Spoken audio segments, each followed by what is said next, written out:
Healthcare sustainability, responding to the challenges we have now, has really become a very big conversation across all domains. What do our future facilities look like, and what do we need to do to provide facilities that are appropriate to respond to the scenarios we've been through, the things we know about that have occurred, and both what do the future situation going to be. Those types of responses have really looked at the demand and how we respond to the demand. Population's aging, population's getting wealthier, so their expectations are getting higher, and their demand on health systems or health services are becoming greater and greater. The prevalence of many other things such as chronic disease and the likes, as well as infectious diseases in some localities, has all put increased pressure on our health system and health infrastructure. So supporting all of those things, though, it's about our workforce, or the workforce that operate the health services. How do they stay current with contemporary clinical practice? Some of the things we've been seeing, certainly with our clients in some of the rural locations, is how they're providing training and the likes in those rural locations to support their workforce, connecting back to their major city campuses. Some of the methodologies we've been seeing are obviously things like simulation, and then utilising telehealth, teleconnect to connect our simulations to other training environments. But we talk a lot about the staff and the patient, but really what does it mean for the family? How the restrictions on family getting access to both their loved ones who are in hospital,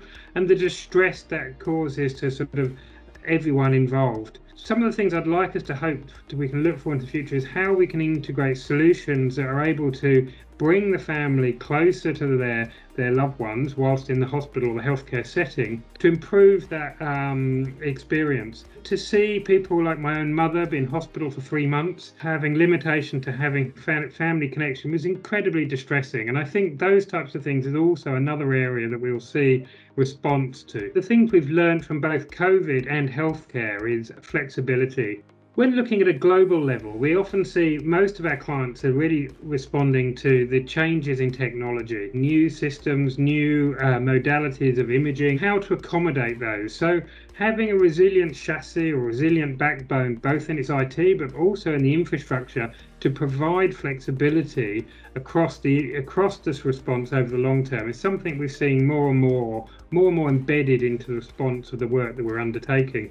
So in the hospital delivery programs, I think our clients are really expecting us to look at how we accommodate the changes in healthcare. Our models of care are changing, profiles of treatment are modifying, technology and equipment is also changing regularly, right through to the infrastructure backbone. Some of those things we look at are flexibility. How can a facility be converted or partially converted? How can those changes be accommodated? The types of responses we might look at are things like floor loadings, travel paths for moving builders' works through the project whilst it's live, having systems and tools that can be modified throughout the life of the project. Conversations I've been having, and I know many of you will have also experienced, is family and their experiences of going through the healthcare pathway. How can we maintain good connectivity to the family? So whether that is whilst they're in hospital, but also in that post-care scenario. Some of the long-term health implications,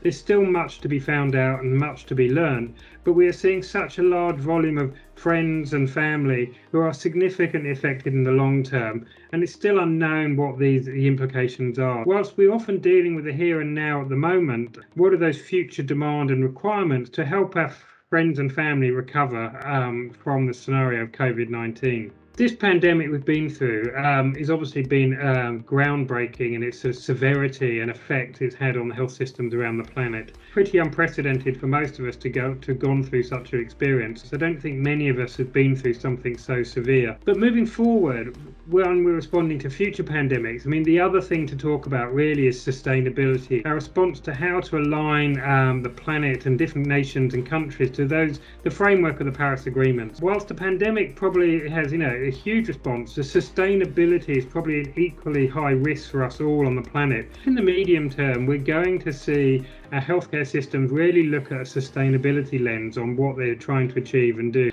So that's sustainability across the whole health system. So we sometimes talk about, the sustainability of the workforce, right through to the infrastructure, and then also through to the supply chain intersecting with that infrastructure. We'll see more and more of how our supply chain can support a sustainable health system. It's got a lot of work to do to get there, but I think over the next 20 years, we're going to see huge strides and rapid change in our health system, really around sustainability window.